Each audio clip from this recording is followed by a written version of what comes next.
welcome back to another edition of the Dirty Verdict Podcast. I'm one of your hosts, Peter Taaffe, joined as always by co-hosts Kyle Herbert and Bill Ogden. Just good to be back, Pete. It's been a long, hot summer.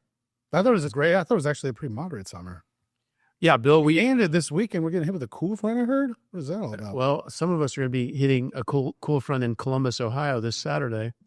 So this edition will be we've got a special guest, but this is going to be a college football kickoff edition. We're first end of summer, first back for the fall, end of the summer, special guest, football edition. Like cool front. This is everything. Cool front. This is the jam. So Drew Shirley is kind enough to join us this week. Thank you, Drew. Thank you. And I have to say, first off, that I'm wearing this jersey under duress because my son just started his freshman year at OU, and he's going to kill me when he sees this. Probably not. I don't think they have a football team anymore. I don't believe they do, but he still hates Texas. A lot of you youngsters won't remember this.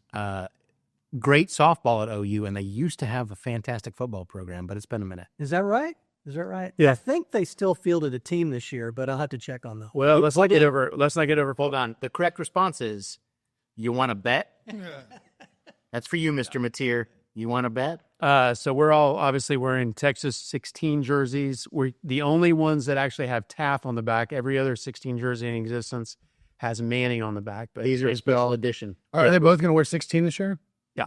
Nice.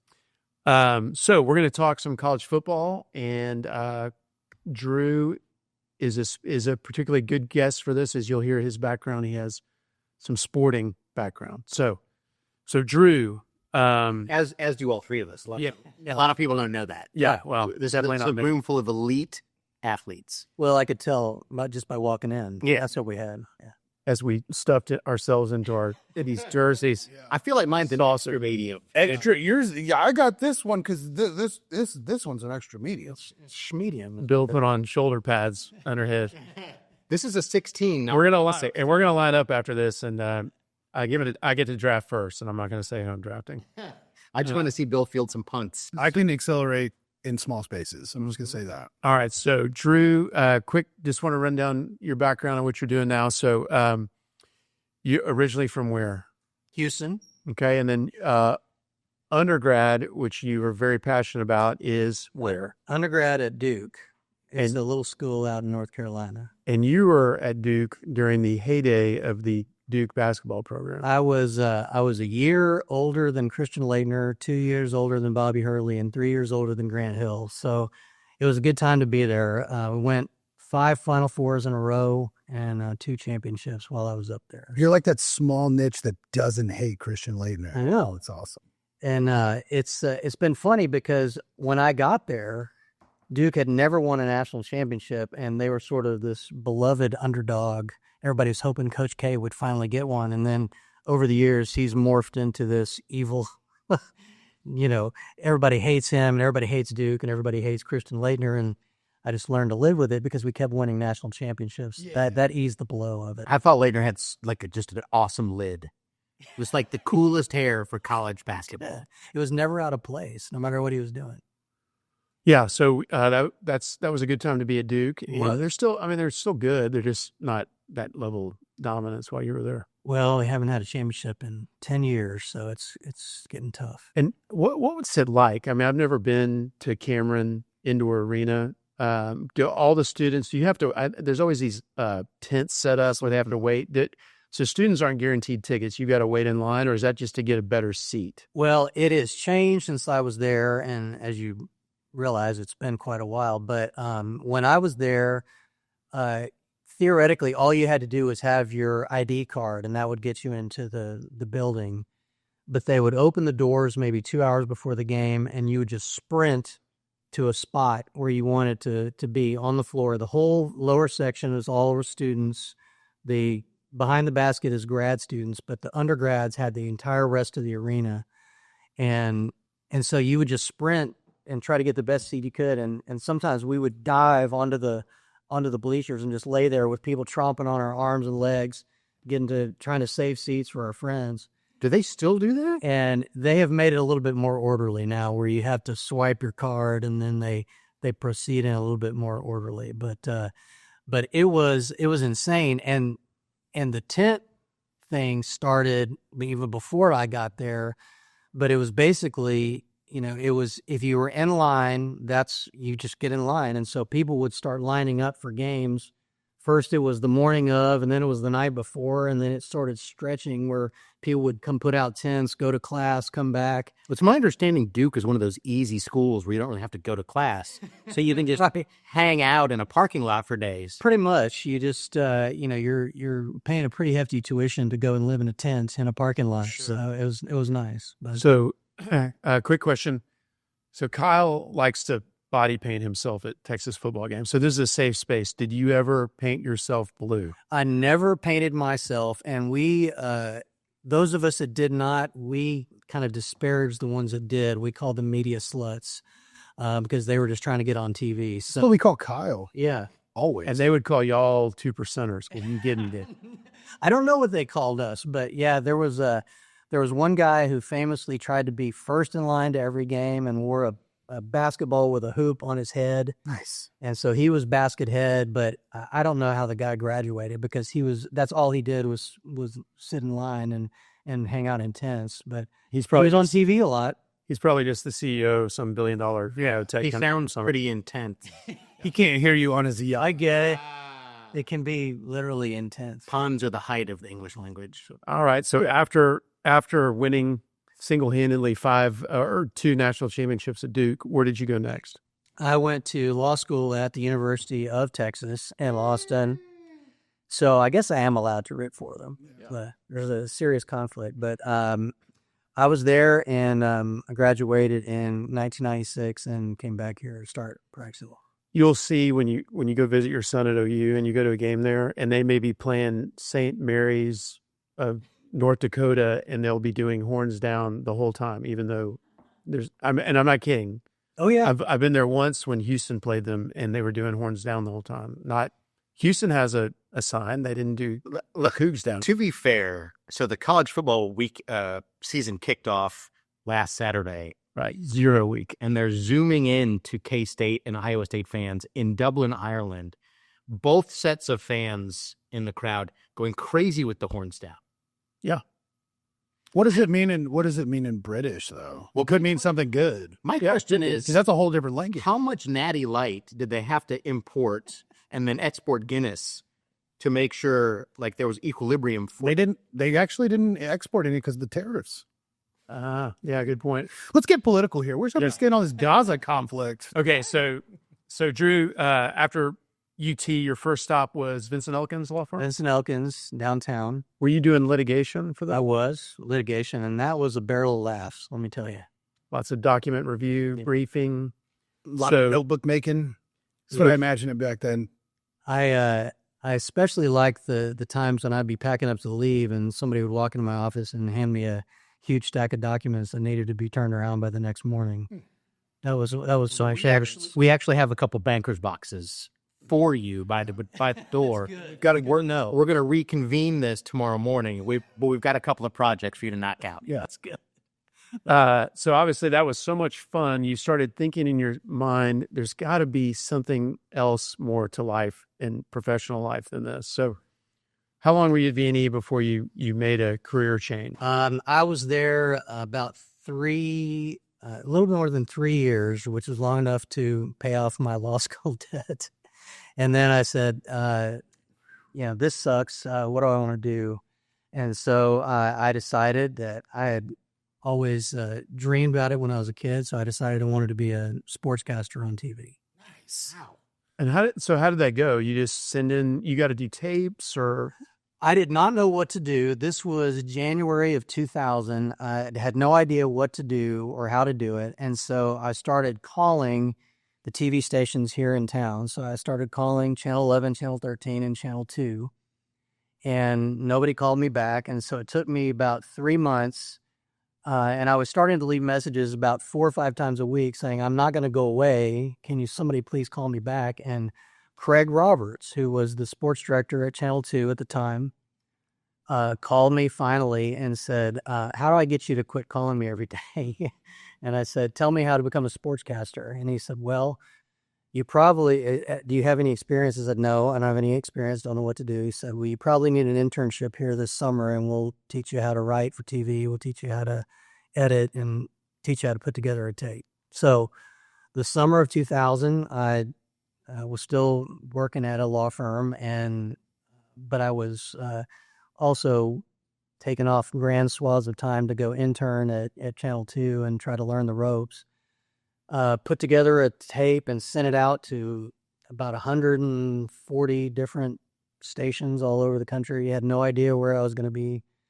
And got a call from Grand Junction, Colorado, which is almost all the way to Utah. That is the navel of the sports world. Indeed. Yeah. It was at the time, it was the 185th largest TV market. Top 200. It was top 200. There were 203 markets at the time, so we got into the top 200. There you go.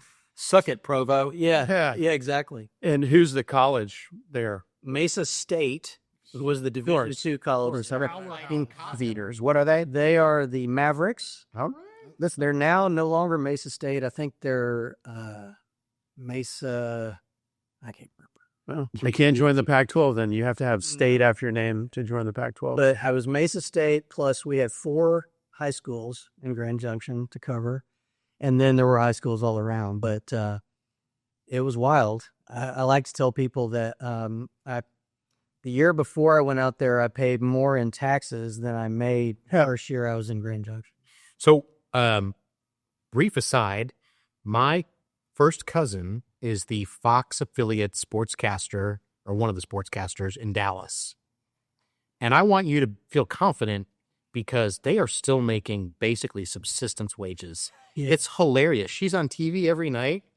She's awesome. We go to a football game every year. Last year we went to Michigan. This year we're going to Ohio State together. Are you talking about Sam Gannon? No, her name's Peyton Yeager. Peyton Yeager. Okay. Is she related to Chuck? Maybe we'll talk about that later. Sound barrier. She's related to John and Rory Yeager, my aunt uncle.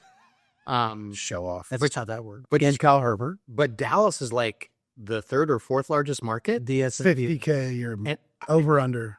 Uh, It's close. I'll be honest, slightly over. Ooh. Like, she was like, could you help me look at a contract sometime? And I was like, this is a misprint, correct? Yeah.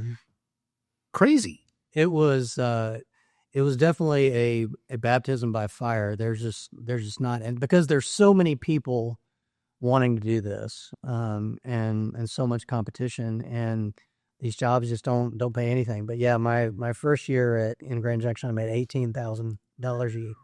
And that's American dollars. I made $18,000 American. Something. I mean, the work, it's not all glamour, right? I mean, you have to haul a camera around, set it up, do a lot of stuff on your own. Yeah, we had, there were 2 sports guys at the station, and we shot all our own stuff, edited everything, produced everything. And a lot of times we, set up the camera one-man band style, and you'd have to make sure you were adjusted on camera. And So you saw us fiddling with these cameras, and yet you didn't jump up. He didn't jump up at once. I left that behind a long time ago. You got PTSD. When you're in Grand Junction working with all these people and you tell them what you did before, are they all looking at you like, what are you doing? I remember the first time somebody asked me, kind of in the larger newsroom, what were you doing before this? And I said I was practicing law, and it was like the record scratch. Top 50 firm in the It was a record scratch. Everybody just kind of looked at me, and yeah, I got a lot of strange looks, and it was a strange journey, that's for sure. So how many stops over your career? So I was in Grand Junction for about 2 years, and then I got a job in Austin at the ABC station there. So that was great at KVU, and so I worked with Mike Barnes and Michael Jenkins. They were there when I got there, and so I was there for about 2.5 years, and then I got married, so I got out of the business, and even Austin was not paying anything, so went back into law, but sort of tried to keep my toe in both areas, and it didn't exactly work either. Was your wife disappointed that you were leaving the glamorous world of sportscasting? Yeah, you got on TV to get the girl and then you're out. Yeah, and no, she was great about it, and we tried to look at it mathematically, and I had waited until I was a little older to get started, and so I think I was kind of behind the 8 ball in terms of making it big, like to a network or something like that. So that was part of it. But she was great. Can you settle a debate for me and Bill? Sure. Oh, Jesus. I say it's commentator. He says that's too many syllables. It should just be commentor. Or commentator. Commentator is a new one. That's Italian. I speak lots of languages. Well, right. I try not to get in the middle of family squabbles, but I think it is commentator. Yeah, tater for sure. Yeah. Tater. Okay. That's in Texas. I agree. Okay. So then you went back to the law. Yeah. Doing what? Doing whatever I could to pay the rent, real estate, business. I did a little family law and hitched on with different firms from time to time, but I hadn't completely gotten out of it, so I ended up going back into sportscasting and got a job in Sherman, Texas, which is almost as small as Grand Junction, and was there. And then later on, I did some work in Lake Charles, and then I finally got hired here in Houston as a producer when Channel 13 hired Bob Allen after he had been all those years. I'm sorry, Channel 11 hired Bob Allen after all those years at 13. So I did that for about the last year and a half. But even then, it was a real struggle. Best interview in your career? Good question. Best interview in my career is an easy one. I was able to come down from Austin for Roger Clemens' first game as an Astro. Nice. And, of course, got to interview him and was there by myself with the camera and everything. So I was just sweating my butt off. And I had finished all the interviews, talking to Clemens plus the manager plus a couple of sound bites from the other players. So I was pretty much done and was sort of composing my story in my head. And I looked over. I was on the field. They were kind of behind the home plate area. And I looked over, and former President George Bush, the elder, was sitting there HW with the Secret Service. And I kind of looked around, and I just kind of walked up to him and I said, "Hey, Mr. President, my name's Drew Shirley from KVU in Austin. I was wondering if I could ask you a couple of questions." And he said, "Sure, come on back." Nice. And so let me and I had there my camera, my microphone, and I said, "Tell me what this means to you. Tell me what it means to the city of Houston." And he couldn't have been nicer, and that was a real moment. So now, worst interview? Or let's say most interesting in a But y'all know cringe way. You know what we mean.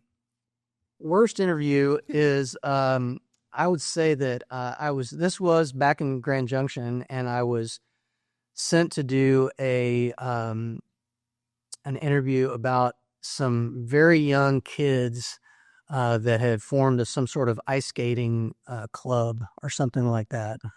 And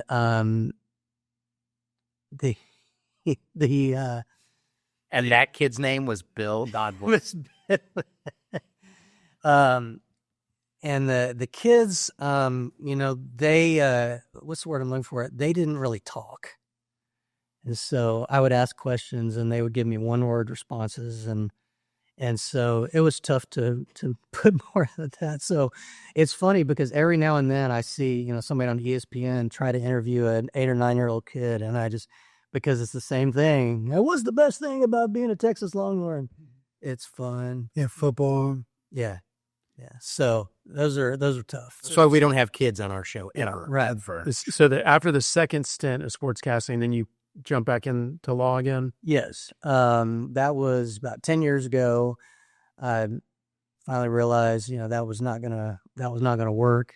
And so, got back into the law. I was, worked at a municipal firm for a few years and that was, as entertaining as it sounds. And, but then about 3.5 years ago, I got into personal injury and I've been doing that since. And that is it's the first law job I've really liked. I really enjoyed it. What's a municipal firm?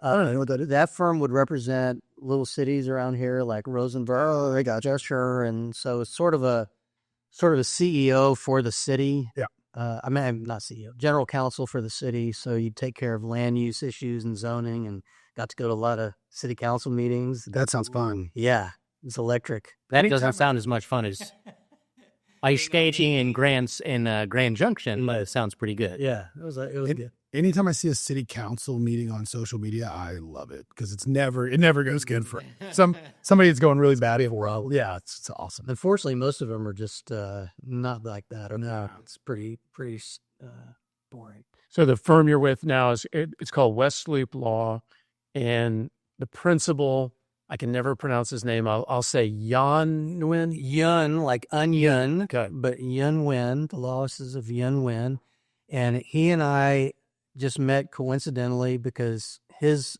oldest son and my oldest son played basketball against each other, and we coached against each other.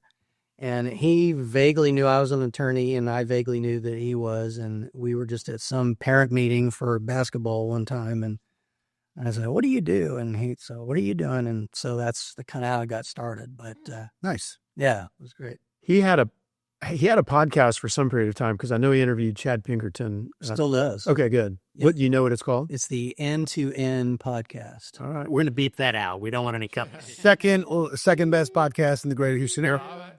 I was going to take an aside. I was thinking this week about some great spinoffs like Facts. Let's see. Facts of Life, I think, was a spinoff from Different Strokes. Mm-hmm. Oh, okay. Of course, The Jeffersons was a spinoff from All in the Family.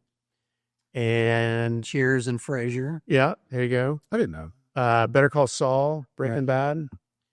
And I was thinking about that because we've had some spinoffs apparently from the Dirty Bird podcast. Yeah, have come about. Often duplicated, often imitated. Never. Hey, we're proud. If you can take my playbook and play like Tom Brady, tip my hat to we want to watch these little birds fly out of the nest and fly and soar like eagles. So podcast is an incubator. Yeah. So I think Will and Omar and Tom's is called Council Table. And Tony has Swimming with Sharks. Cogdale. Dan Cogdale just. I mean, Dan After Hours, and I would be obsessed. No, Dan Cogdale, if you're hiring, I will leave this podcast right now. You seem awesome and fun. So those are all. I know Tony said he's had tons of views and just had a couple, and I'm sure Dan has because I see it all the time. And I think I tried to find Will and Omar and Tom's online on Apple. But I don't know if it's got Peter's throwing shade. Take that. No, look, if Tom Kirker is running it, he's on whatever one's on it.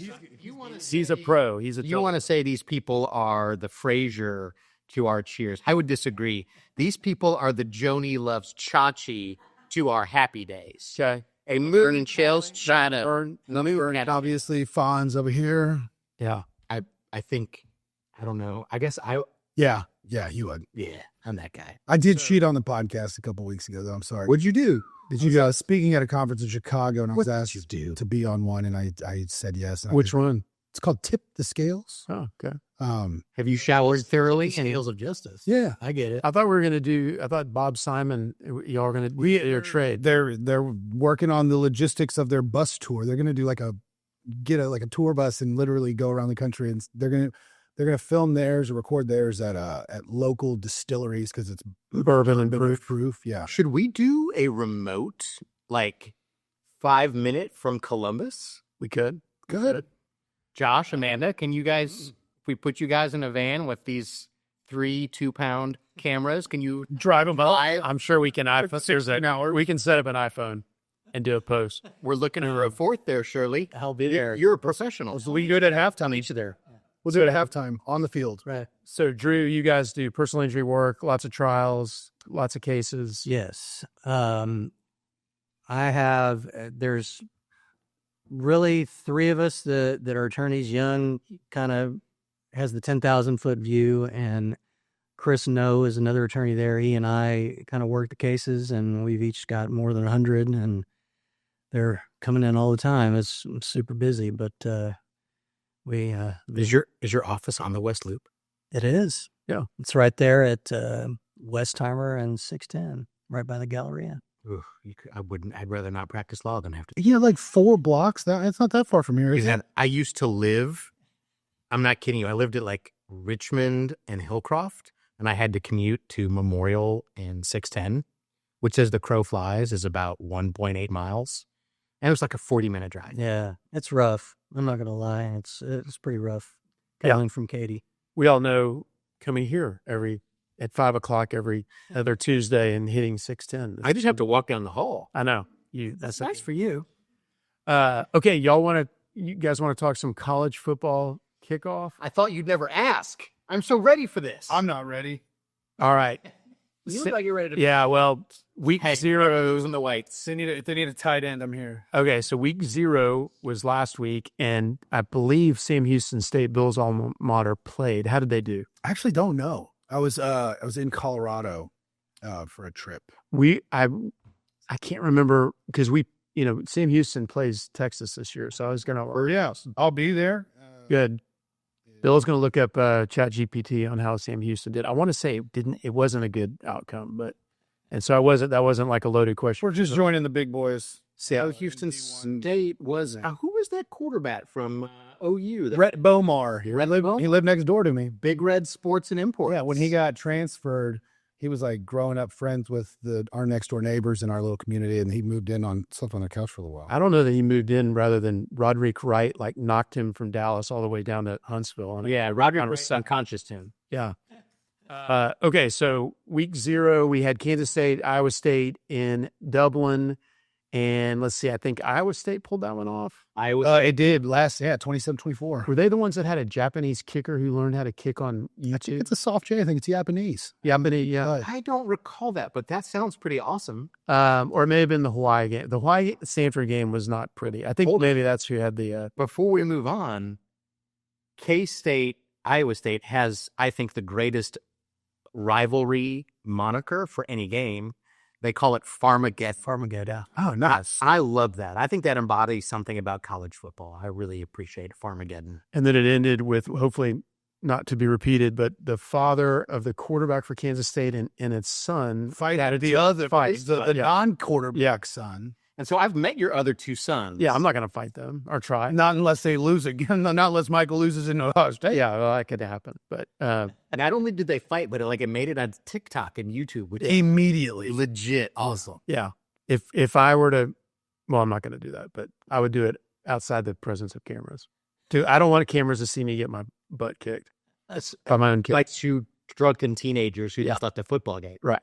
And then you got Kansas debuted their big stadium. Carl, you gonna go? How'd that go for them? They won pretty handily, like 38-7. Yeah, and they played a team that is not good. But the more so than the football, everyone was talking about how cool the stadium is. Well, they've only renovated 2/3 of it, and then some guy gave like $300 million or something. The Booth family, yes, the Booth family. So Kansas is going to be What are they famous for other than John Wilkes? The Booths? I don't know. I thought it was like a Walmart connection. Fresno State. No, there was banking, I think. Okay, so to find out for you. So we covered week 0 with a lot of just general, and then 10% stuff and 90%. I don't know. We'll have to look into. Sam Houston got rolled by Western Kentucky, by the way. Okay, the Hilltoppers. Oh yeah, yeah. They got to the top of that hill. That's right. 41-27. That's it. Okay, so but let's talk about week 1. Week 1 will start with University of Texas going to Ohio State University. The Ohio State versus the University, which will be 12 o'clock. It's the big noon game, but it's on Eastern time zone. So in Houston, it will be 11 a.m. Right. And that will be both big noon from Fox and Sports. ESPN's Game Day will be there. Lee Corso's last game as a commentator. First game at Ohio State, last game at Ohio State. Wait, last game ever or last first game ever? Last time. This is it for him. Okay. So that will be exciting. What are you going to wear? I'll probably be a little demure. Oh, Jesus. Yeah, because I don't like urine to get thrown on your head. I've heard things like poop being thrown at fans last night. Everyone who went in 2005, I didn't go say it was the worst experience they've ever had. I was there in 2005. Okay. It was bad, but you think it's a little, people have kind of, their memories have you don't remember it. Absolutely not. The fact that they're the favorite and ranked lower, I think it's going to be the same that he got no 5. Yeah. I don't. So let me explain what I think some of the dynamics are here for the fans. One, these are hopeless people, right? It's the Rust Belt. And so their entire happiness hinges on this football team. That said, large swaths of them have no reason to be out of bed most days before 10 a.m. I'm from Toledo, Ohio. I know these people. Tons of uncles and aunts and cousins that went to Ohio State. That's step one. Step two, it's hard to get a bunch of grain alcohol down your gullet before 10 a.m. Those are just simple logistics. When we played them in 2005, not only was it a night game, it was super late. Like, we didn't kick off till like 7:30 at night. So they had been marinating outside that stadium for 12 straight hours. So I think it will be a little bit of a different dynamic. I expect their fans to be great, surly, unwashed masses. He means passionate. That's what he means. But I think that they will be, right? Who can get that messed up by 11 a.m.? I'm not, a couple things. One, I've heard that 95% of You, Kyle. I thought you were about to say, I take that as a challenge. I want to show you how messed up I can get by 11 a.m. I'll give it somewhat of a shot. But no, I've heard that 95% are really nice and very welcoming, and then 5% are just so bad that it ruins the other 95. I would disagree with that math because I'm related to these people. They're all bad. All right. I'm not worried about before. I'm worried about after. Yes. Because that will be plenty of time to drink, particularly if they're not at the game. The people of which you speak probably are not going to go inside the game. And winning's going to, if they win, not going to go great. If they lose, really not going to go great. Yeah. The basic fact is Ohio State has a geography problem. It's not a joke. Their stadium is on a river, and there's only two streets out exiting, and one is Woody Hayes Boulevard, and one is High Street. And so imagine Memorial Stadium with 108,000, but everybody has to walk down one of two streets. And one of those streets goes through what our equivalent of West Campus would be. I've heard to avoid that at all costs. But your only other option is to literally stand and wait for traffic to clear out. So a lot of the problem with people acting ridiculous is simply there's no place for anyone to go, and it takes forever to get out of it. What about South? Well, It looked like South was a nice so one of them runs north-south, and one of them just runs east or west. I guess east, because west would be the Olentangy River. Olentangy, Bill, look that up. No, Pass did. Okay, well, the game, as far as the game's concerned, I rewatched the last game. Texas's last game last year was a Cotton Bowl against Ohio State, in which we lost. I watched that game again last night, and I'll have to say Ohio State looked really strong. We were fortunate, I think, to stay in that game, and credit to our guys, but they looked really good. And now the good news is they had like 15 people go to the NFL. Yeah. They had both coordinators leave, and so they got new coordinators. They brought in Matt Patricia from the NFL, who was abjectly terrible in the NFL. Well, yeah, but every terrible coach in the NFL dominates in college. So last year we played Michigan and did very well, and they had a former NFL defensive coordinator. Except that one. Yeah. That one guy. So, and then they have a new starting quarterback who's never, I don't think really played. Julian Sayin. Yeah. Whereas we have a new quarterback that hadn't played. He started 2 games. He started 2 games and played in several others. And I'm obviously a big fan. He passed. I saw these stats this morning. By the way, I can't turn on the TV without being confronted with Michael Taaffe. He's everywhere. He's a phenomenon on the field and in the media. But this morning on ESPN, Arch actually threw for almost 1,000 yards last season in very limited play. Yeah. He's good, but both teams lost a ton of talent, so it's going to be, I think, anyone's guess. I mean, the odds makers also agree because of the line. They got a 2.5-point favorite for Ohio State. It's moved around a little bit. But yeah, it's gone up and down a little bit. So Curious as to, for guys that y'all were obviously plugged in to Texas more so than I was, and I was sort of just looking on Twitter, but there was a lot of discussion about, as good as yours was, there was people that said that Manning should have been playing last year. Was that true for, you guys that are hardcore fans? Did y'all see that or did you agree with the decision to hold off on Manning until this year? It never crossed my mind. And I think a lot of people, it didn't cross their mind because Coach Sarkisian was so adamant that Quinn is the guy, hard stop, leave no room for discussion. And so they're really the commentators that I get all my information, not from my son, but from all the paid websites. And there was no discussion, not even in the comments from regular fans about put in Arch. He just never came up. And I think that's because Coach Sark just did not leave any space for that to even be debated. I don't think Sark runs a particularly simple offense. And I don't think, barring serious injury, there's probably a compelling reason to take the guy that led you to the semifinals the year before and sit him. That said, I think any objective fan would say there was 3 or 4 games last year where Ewers seemed to regress. And that might have been because of injury or I don't know what else. And that was kind of certainly frustrating, but I never thought realistically, I wouldn't have hurt my feelings if there were more set packages for Arch from time to time, but I never thought he should be starting. Yeah. So, and Quinn, it looks like he's going to make the Miami roster, second or third quarterback. So that's good. And he's great. I mean, that's a tough problem young and cheek, good problem to have if you're debating between those two guys. I have noticed though that now commentators are saying that Texas upgraded it at quarterback, which that's kind of but yeah, Drew, to your question, I didn't hear anything. I think we did a podcast with a Georgia guy and he asked that, do you think they would ever pull Quinn for Arch? I said, never. And of course, in that game, he did for a series. And then Georgia's defense was just so good. I mean, no one could have done anything with that. So, anyhow, I think it's a toss-up. Obviously, I think Texas is going to win, but it's going to be a tough game. I think I'm upset that this is game 1. I wish this was game 3. Well, Coach Sark thought it was good for us that it's game 1. Well, he's got to put a happy spin on just about everything.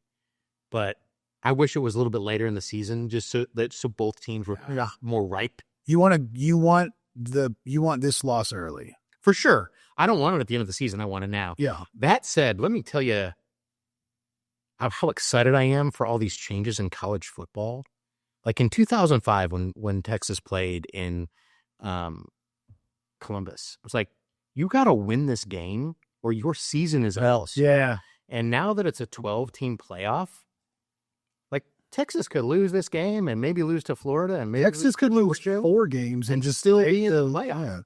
And still win the SEC. And maybe still win the SEC. I think in fact, I saw, I don't remember who said it. It might have been Joel Klatt or something who said he's picking the loser of this game to win the national title.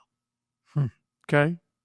I don't hate that. Drew, who do you support football-wise? Well, my wife went to Notre Dame, so I've had the distinct pleasure and obligation of watching every Notre Dame football game for the past 20 years. Nice. She's a big fan. Yes. We took my boys up there to see them play last fall, and it was the Northern Illinois game. It was probably the worst home loss in 40 years and something like that, and we were there for it. I have a cousin that went to Notre Dame. That weekend, we went to the Michigan game together, and then we went out for pizza in Ann Arbor afterwards, and we turned it on just in time for the last 4 minutes. Right. And he looked at me and was like, well, he used some words that I can't use on a G-rated podcast. It was hard to believe. And then we sort of did this whole thing. Well, maybe they're just really good. And then they lost 3 of their next 6. So it wasn't a big deal. But, it's strange because going to Duke, it was such a basketball school that I never really paid attention to Duke football, even though Steve Spurrier was there when I was and had managed to win the ACC somehow. But I never really, I never really paid attention. So I sort of follow Notre Dame by default, and it makes for my wife to be happier when they're good. So that's a good thing. But now I'm having to adjust from not liking OU my whole life to suddenly my son is there, so I've got to reorient for that. I don't know that I could do that. I could support my son and want them to succeed, but I don't have to support. No one believes that. I don't think you would. I don't know if you'd still Well, it'd be very hard. Oh, I meant the loving your son. Oh, that's right. Well, I told my kids they could not go to the University of North Carolina because I could not handle that. Can't abide that. And that could not happen. But we'll see how it goes. Okay. Well, to Kyle, as Kyle said, Notre Dame lost that game. Everyone said, "Oh, that's a disqualifier. You lose to them, you can't make the playoff." Well, they make the playoff, make the national championship game. Yeah. And are supposed to be really good. They're projected and top Marcus Freeman? Yeah. He's solid. Yeah. Just goes to show you that the coach at LSU, he's a sleeping giant. Just a matter of time for him. So, yeah. And if 4 or 5 years, he's going to be something special. LSU. Okay, so let's talk about. We got to do predictions real quick On Texas? Who's going to win, Bill? Let's just. I'm going to go Texas wins last second field goal to win by 2. I think low scoring game. I do too. 2017, 23-17. I guess I'll go with Texas, but man, it could be the other. It could be the other way. They're two excellent teams. It's as close as you'll ever get to a coin flip. Mhm. I think that Ohio State being at home gives them an edge. But I'm notoriously terrible at predicting sports, so I try not to do it. But if I had to guess, I'd say I think Ohio State will pull it out. But just because, it's Manning's, if they, like you said, if they played later in the season, I would probably pick Texas because Manning's had a few games under his belt. But I don't know. I can guarantee you that's wrong. But Texas is going to win. Okay. Well, thank you, Drew, for that. No, I think the home field advantage, particularly we have a lot of new offensive linemen. It's going to be so loud. Kyle, is it really what does it compare to, say, A&M at peak, like, say, first quarter when they're still excited? I don't think anybody compares there. Before A&M's down by 17. Yeah. Similar. It is a loud, vertically oriented stadium. They're for serious. So lots of false start potential for us. Just communication is hard when you got new quarterback. And also the same could go for them. They've got all new running backs, new quarterback, 2 new coordinators. Like, I don't know. I'm just saying with the sound, because they won't have the crowd won't be yelling when they're. Well, I know, but they're still, of the 11 dudes they're trotting out on offense, 7 of them plus their coordinator, it's their first shot too. So it could be a really sloppy game with 200 yards and penalties. Who knows? Yeah. Okay. Well, as far as other teams that you expect to have very good year, the way they did the polls, there's like the top 9 and then 10. There's a big difference between 9 and 10. So most people think there's kind of a top 9, and I think statistically, who's 9? Who South Carolina? It's LSU, Notre Dame, Ohio, Michigan, Clemson, Texas, Clemson, Alabama, Georgia, of course, maybe Oregon. LSU's up there, Oregon. So I don't know. I'll tell you the people think will be good. I think Clemson is going to be very good. They've got Cade Klubnik from Westlake, who's a great kid and great quarterback. And he had a younger team last year when we beat them in the playoffs, but they all came back. And then LSU has a returning quarterback named Garrett Nussmeier, who is good, and he's in his second or third year playing full time. And they've got a bunch of returning people. And then Penn State apparently has a lot of returning, people that could have gone pro but came back. And there's one team we're not talking about. Which one? Arizona State. Yeah. Well, I know it hasn't been too soon. They lost Scatabo, but they got Sam Levitt back, and their coach is, he's a nutball. He's out there. Yeah, they on the lineman sled because he's crazy. Well, the Big 12 too. To me, they were projected to be last in the Big 12 last year, and they won it, and then had a great playoff run. The Big 12 to me is the most wide open, anything goes conference, particularly with Tech, having paid a lot of money in NIL. Is it? I was going to say, did the money come in for this class, or is that for the next class? A lot, both. Okay. Their transfer class was huge. Okay. They spent $1 million for a softball pitcher. Sure is incredible. And that was worth every penny. Yeah. To come in second. Yeah, well. Yeah, to top 3. So the AP top 10 is Texas, Penn State, Ohio State, Clemson, Georgia, Notre Dame, Oregon, Alabama, LSU, and then there's almost 200 points difference to Miami of Florida. Yeah. Well, Miami of Florida is a pretender. That's fake. LSU will absolutely find a way to lose whoever they're playing the first game. I think it's Florida State. Yeah. They will find a way to lose that game. Florida State's not supposed to be very good. Well, LSU will. No, sorry. No, they played Clemson. They lost to Florida State last year. They've lost 5 openers in a row. LSU will find a way to lose to Florida State. I believe Alabama plays. To Clemson. Did I see Coach O is maybe getting back into coaching? Says. I'm telling you, if you're out there, Coach O and or the coach from A&M. Mike Elko. Oh, no. Jimbo. Oh, Jimbo Fisher. If either of you guys are out there and looking for an assistant, pay me 10% of your gross. I will do whatever you Of your buyout gross. Either buyout. You pay, I don't care about your salary. I want a cut of your buyout. Yeah. I love that. Like Jimbo was like, I'm ready to get back into coaching. You're like, no shit, Jimbo. Yeah. Really? Yeah. For $100 million? Yeah. Just goes to show you, you don't have to be smart. You just got to make sure your bosses are really dumb. Yeah. Alabama plays at Florida State. And they're paying you with state money. Yeah. Wow. Booster money. Yeah. A lot of people have South Carolina based on their quarterback, Lenore Sellers. He's very good.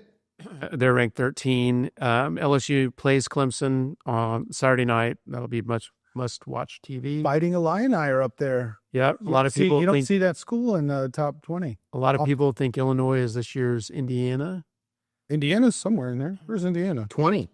Okay. Yeah, they made the playoff last year. They did. SMU was playoffs, and so Kyle, here's a tough question for you. Lay it on me. Friday night, before this Friday night, there'll be a matchup of Auburn, coached by Hugh Freeze, at Baylor in Waco, Texas. Who do you choose? Who do you pick, Kyle? So I don't know if you knew this, but after the scandal at Baylor, What scandal?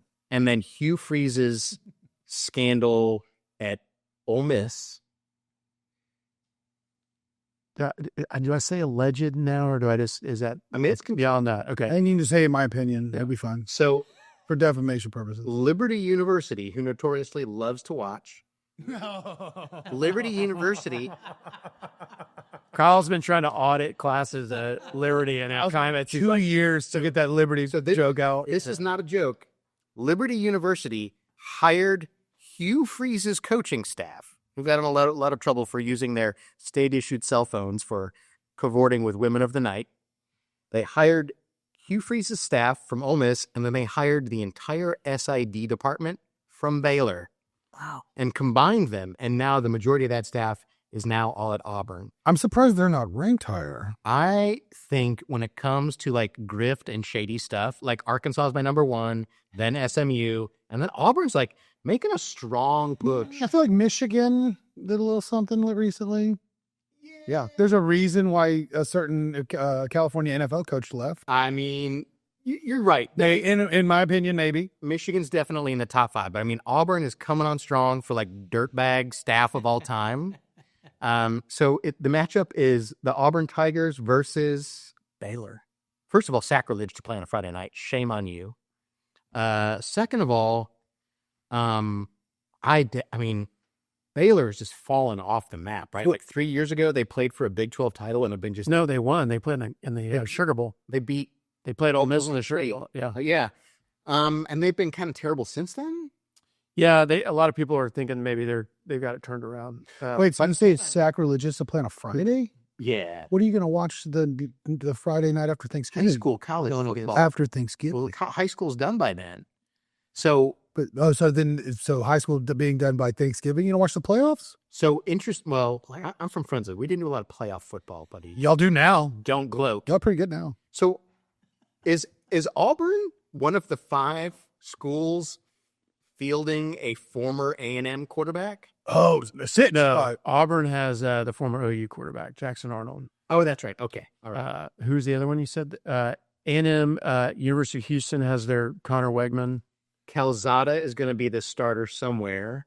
Kentucky, I believe. And then Haynes King at Georgia Tech. Haynes King, very good quarterback at Georgia Tech. And then Max Johnson starting somewhere. It shows they recruit. They recruit the well. heck out of those kids. Yeah.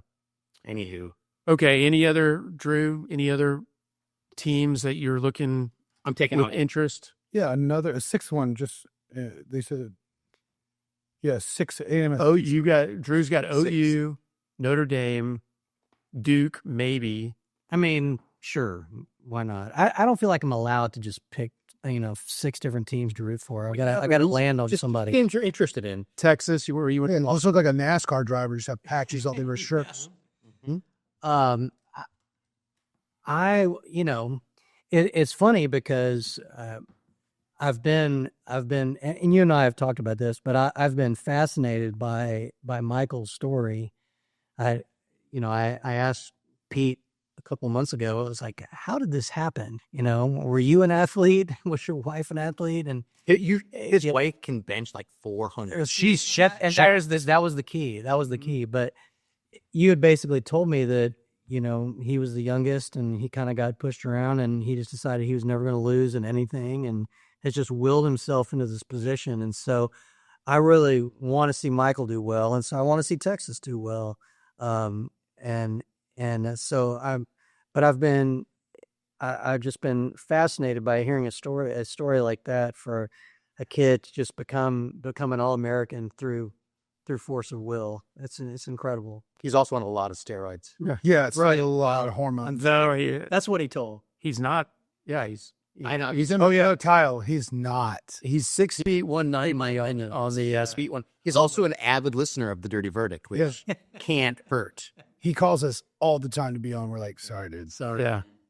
So anyhow, I think we're kind of reaching an hour point. So Drew, where can people find you, or if they need to hire you for any kind of case or refer a case to you? You want my phone number? No, however you prefer to be contacted. Yeah, you can call me or text me at 281-888-8137 or email me at drew@drewshirleylaw.com and be happy to help you out. And are you on social media that you... I have Drew Shirley Law on Twitter, Instagram, and Facebook.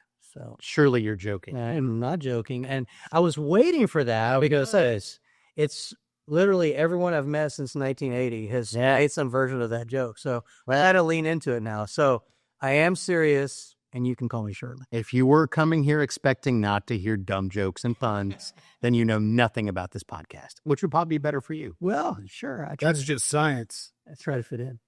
Yeah. Well, thanks for joining us, Drew. Thank you for having me. That fascinating story, which you were one of one with that type of background practice. I think so. Yeah. It's pretty unique and more than a little crazy. Yeah. That's what we did. And I bet there, aside from the ice skating Grand Junction kids, I'm sure there's so many other. Oh, I'm going to go on these from ChatGPT will find your old interviews. We'll find them. Yeah. I do have some YouTube clips up. That's under Drew Shirley Sports. If you want to see some old clips of my YouTube casting. Yeah. Okay.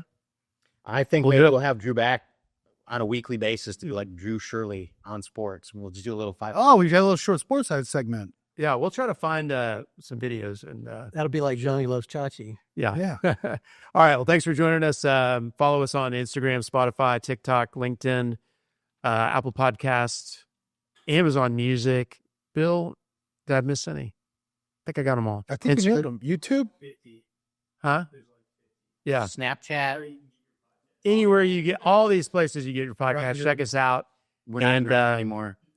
And this will post Friday, so hopefully, I think, right, Josh? And so hopefully by the time 24 hours later, we'll be celebrating all in... covered in poo. Yeah, golly, I hope not.